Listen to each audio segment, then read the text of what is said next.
Have you ever wondered what would happen if the power went out? How would our daily lives be affected? Join us as we explore the sequence of events that unfold when the lights go out.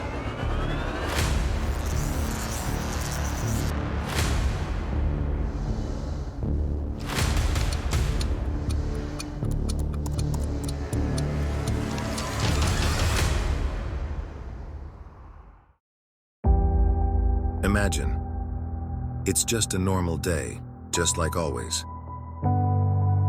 You're either drinking a beer with the boys, or maybe you're having a girls' night out.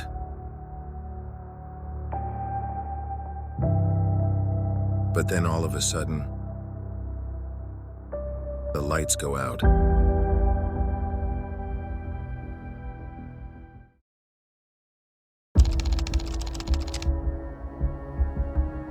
Nobody knows how long the outage will last. But what's clear is that the whole world is affected. Everyone is trying to contact their loved ones. The problem is, the phone towers are overwhelmed. Even 911 is poorly accessible. Airports are canceling flights. The first cafes, restaurants, and shops temporarily close their doors. Luckily, most supermarkets and hospitals have emergency generators for 24 hours.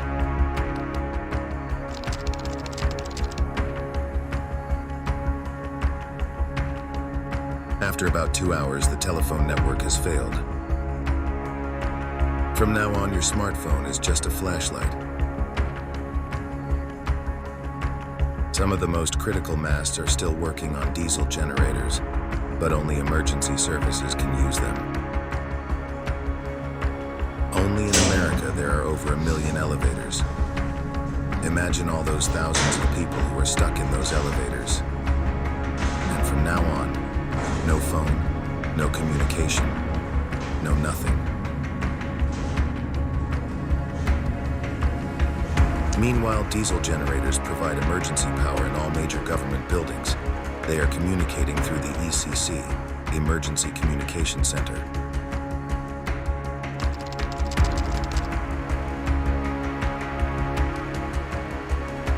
After about 3 hours, the situation becomes chaotic. Airports have about 24 hours to get all the planes back on the ground before the generators fail. At this time, water infrastructure fails to control the water supply, causing water levels in ditches, canals, and lakes to become unmanageable. Massive amounts of fish die after just 3 hours into the outage.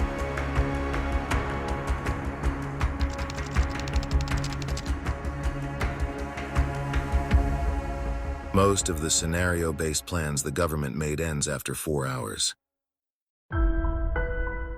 I can hear you thinking, so what do we do now? Well, from now on, you're on your own. After about 4 hours, the gas supply to your home is stopped due to pump failures. You realize cooking is no longer possible. At this time, people are trying to quickly get gasoline, causing heavy traffic on the roads, especially in the cities.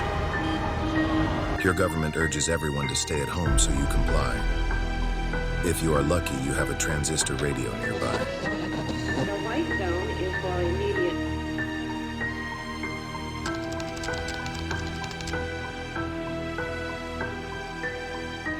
From here, the impact of the power outage exponentially increases. Doing nothing feels wrong, so you decide to start stocking up supplies.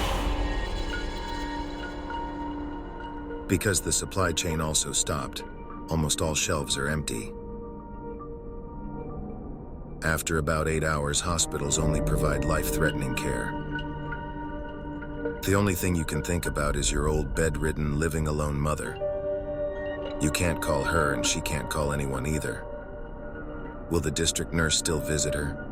What if she has acute health problems?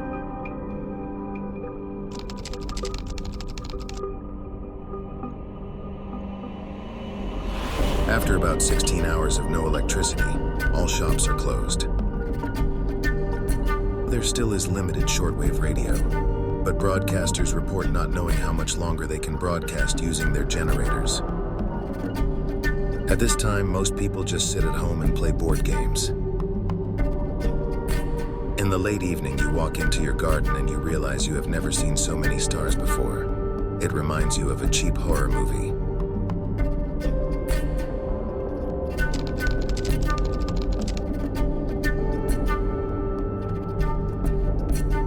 After about 24 hours, shit's going to hit the fan. Literally. This is because wastewater is no longer pumped away. Feces flow back into your toilet, overflowing. We'll spare you the footage. In the meanwhile, your food in your freezer starts to rot, and gasoline is only available for emergency services, police, ambulance, and the fire department. After 24 hours in a complete blackout, generators in hospitals start to fail. From now on, intensive care patients need manual ventilation.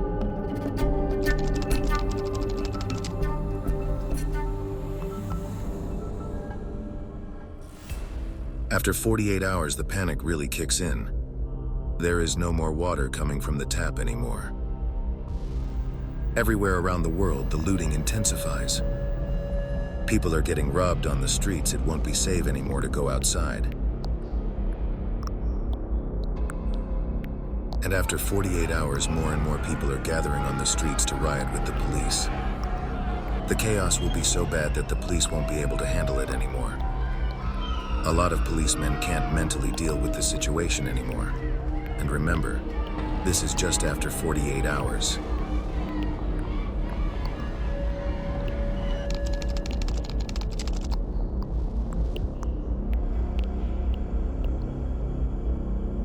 "72 hours into the outage, but still no power. Reports of fires are everywhere and rioters are burning down cities across the globe. Firefighting is barely possible because there is no water pressure. And after 72 hours, the state of emergency is declared. But the problem is, hardly anyone receives this message. Those who still have a working transistor radio will hear that the government can no longer fulfill its constitutional duty to protect the lives and health of its citizens.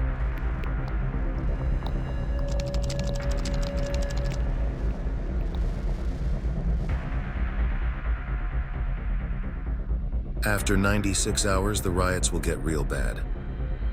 Emergency responders choose to bring family and friends to safety. Can't blame them. Without garbage collection services, all waste piles up in the streets. It's a good thing you can't smell anything through your screen. Because of all the noise and chaos outside, you decide to just keep the curtains closed, even during daytime.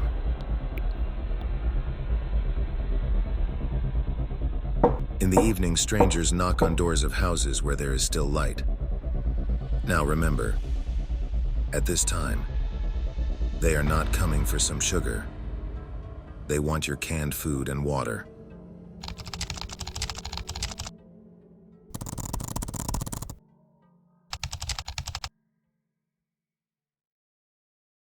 The overflowing sewage contaminates the last remaining water supplies, and the first citizens contract cholera. Now at this time, the streets are like a battlefield, a complete war zone. Imagine a country like America with 6 days of no power and more guns than people.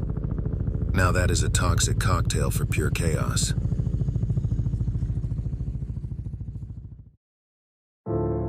Now remember, it's not that I want to scare you. I just want to make you think about things you would normally never think about. Keep in mind that a scenario like this can happen at any time.